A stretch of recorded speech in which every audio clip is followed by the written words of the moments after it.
अस्सलाम वालेकुम दोस्तों, तुसीं वेख रहे हो मेरा पंजाब टीवी। तो मैं तुहाडा मेज़बान मोहम्मद लतीफ़ खरल। दोस्तों, सब तो पहले अपने चैनल करो सबसक्राइब और नाल ही बैल आइकन करो प्रेस, ताकि साडी हर नवी आने वाली वीडियो का नोटिफिकेशन सब तो पहले तुहाडे वीरां तक पहुंचे, ताकि आसानी मेरे वीरों वीडियो देख सकन सब तो पहले।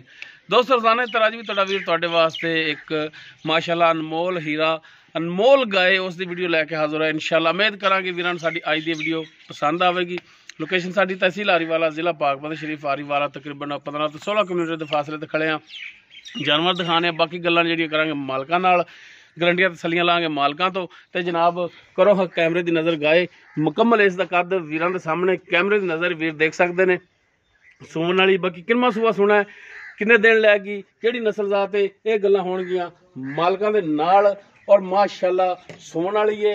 और वीर देख सकते हैं कि पंडां दे विच लिबास लई खड़ी है माशाअल्लाह। रुग रुग दा थाने विरलां ते थान माशाअल्लाह, गिठ गिठ दियां विरलां, सोहना थान, सोहना लिबास, कद शान वीरां दे सामने वीर तसल्ली कर सकते हैं।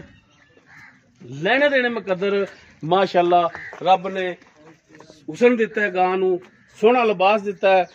लिबास ते थान ते जानवर की कदर हुंदी है। ते माशाअल्लाह सोहना और सुनखा थान लग्या, सोहना लिबास लग्या है वीरां दे सामने।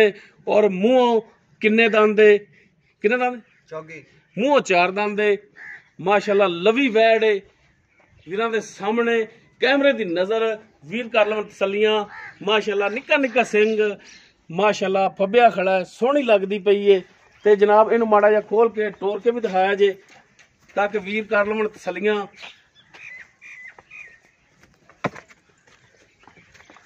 माशाअल्लाह टुरन फिरन वीरां दे सामने कैमरे की नज़र है, कैमरे की नज़र नाल वीरां ने कर लेनी तसल्ली।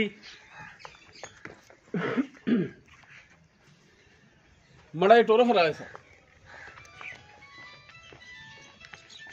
जी माशाअल्लाह साफ सुथरा टुरन फिरन हाजिर टाइम 16 ने वीरां दे सामने।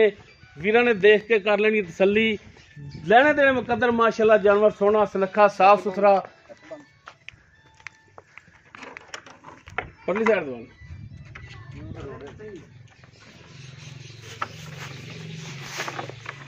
लो जी जनाब, कराओ गां दी तसलियां 4 चफेरों ते आपां कर लीए नाल मालक दियां भी तसलियां। तसल्ली करा दिया जी।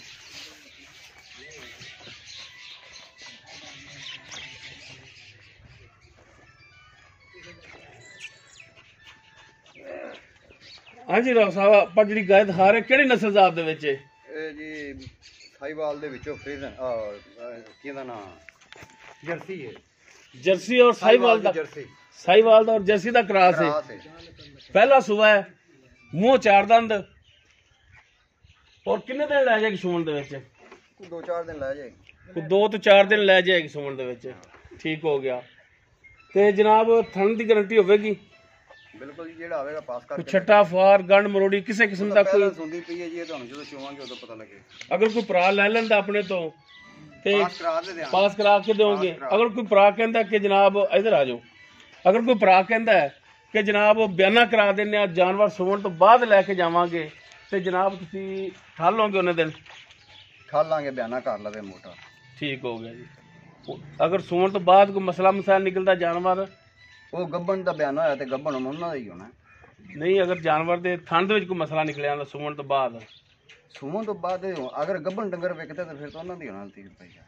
नहीं वो गल थोड़ी अगर ठीक है। सूह पैंदा डंगर, सूह पैंदा उन्हां नूं पास करा ते ਆਪਾਂ ਗਰੰਟੀ ਦਿੰਦੇ ਪਏ ਨਾ ਕਿ ਥਾਣ ਦੀ ਗਰੰਟੀ ਦਿੰਦੇ ਪਏ ਆ। ਤੁਸੀਂ ਵੀ ਅੱਗੇ ਪਾਸ ਕਰਕੇ ਲਿਆਏ ਪਾਸ ਕਰ।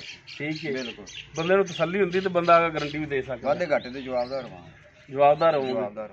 ਇਹ ਗੱਲ ਕਰਨ ਦਾ ਮਕਸਦ ਹੈ ਨਾ ਕਿ ਅਗਰ ਥਾਣ ਦੇ ਵਿੱਚ ਕੋਈ ਮਸਲਾ ਸੋਨੇ ਰੰਗੀ ਯਾਰ ਆਪਣੀ ਫੈਟ। ਠੀਕ ਹੋ ਗਿਆ। ਤੇ ਜਨਾਬ ਇਹਦਾ ਹੁਣ ਬਾਕੀ ਦੁੱਧ ਹੈ ਨਸੀਬਾਂ ਦਾ। ਔਰ ਲੇਕਿਨ ਮਾਸ਼ਾਅੱਲਾ ਲਿਬਾਸ ਜਿਵੇਂ ਹੈ ਦੁੱਧ ਤਾਂ ਇਨਸ਼ਾਅੱਲਾ ਕਰੇਗੀ। ਤੇ ਲੇਕਿਨ ਇਹਦਾ ਪਿਆਰ ਮੁਹੱਬਤ ਵਾਲਾ ਜਿਹੜਾ ਮੁੱਲ ਹੈ ਉਹ ਵੀਰਾਂ ਦੱਸ ਦਿਓ ਮਾੜਾ ਜਿਹਾ। ਮੁੱਲ 2,20,000 रुपया। 2,20,000।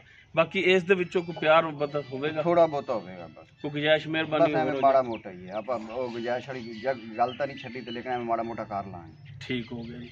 तो जनाब एक नज़र दिखाया जी फिर ਜੀ ਦੋਸਤੋ ਸਾਹੀਵਾਲ ਔਰ ਜਰਸੀ ਦਾ ਕ੍ਰਾਸ ਬਕੌਲ ਮਾਲਕਾਂ ਦੇ ਬਾਕੀ ਨਸਲਜ਼ਾਤ ਵੀਰਾਂ ਦੇ ਸਾਹਮਣੇ ਵੀਰ ਖੁਦ ਵੀ ਅੰਦਾਜ਼ਾ ਲਾ ਸਕਦੇ ਨੇ। ਪਹਿਲਾ ਸੂਆ ਸੁਣਾ ਮੂੰਹ 4 ਦੰਦ ਦੇ, ਬਾਕੀ ਸੁਮਣ ਦੇ ਵਿੱਚ 2-4 ਦਿਨ ਲੈਂਦੀ ਹੈ। ਰੇਟ ਇਸ ਦਾ ਜਿਹੜਾ ਹੈਗਾ ਉਹ 2,20,000 ਹੈ। ਬਾਕੀ ਇਨਸ਼ਾਅੱਲਾ ਇਸ ਦੇ ਵਿੱਚ ਪਿਆਰ ਮੁਹੱਬਤ ਕਮੀ ਪੇਸ਼ੀ ਉਹ ਮਜ਼ੀਦ ਹੋ ਜਾਵੇਗੀ। ਅਗਰ ਕਿਸੇ ਵੀਰ ਦੇ ਜਾਨਵਰ ਆ ਜਾਂਦਾ ਪਸੰਦ ਉਹ ਸਾਡੇ ਨੰਬਰ ਤੇ ਰਾਬਤਾ ਕਰ ਸਕਦਾ 0321 57 29 251। ਉਮੀਦ ਕਰਾਂਗੇ ਵੀਰਾਂ ਸਾਡੀ ਅੱਜ ਦੀ ਵੀਡੀਓ ਪਸੰਦ ਆਵੇਗੀ। ਅਗਰ ਵੀਡੀਓ ਆਵੇ ਪਸੰਦ ਇਹਨੂੰ ਲਾਈਕ ਕਰਨਾ, ਸ਼ੇਅਰ ਕਰਨਾ ਔਰ ਆਪਣੇ ਕਮੈਂਟਸ ਦਾ ਇਜ਼ਹਾਰ ਕਰਨਾ। ਇਸ ਦੇ ਨਾਲ ਹੀ ਆਪਣੇ ਮੇਜ਼ਬਾਨ ਮੁਹੰਮਦ ਲਤੀਫ ਖਰਲ ਨੂੰ ਦੇਵੋ ਇਜਾਜ਼ਤ। ਇਨਸ਼ਾਅੱਲਾ ਮਿਲਾਂਗੇ ਇੱਕ ਨਵੀਂ ਵੀਡੀਓ ਨਾਲ। ਅੱਲਾ ਹਾਫਿਜ਼।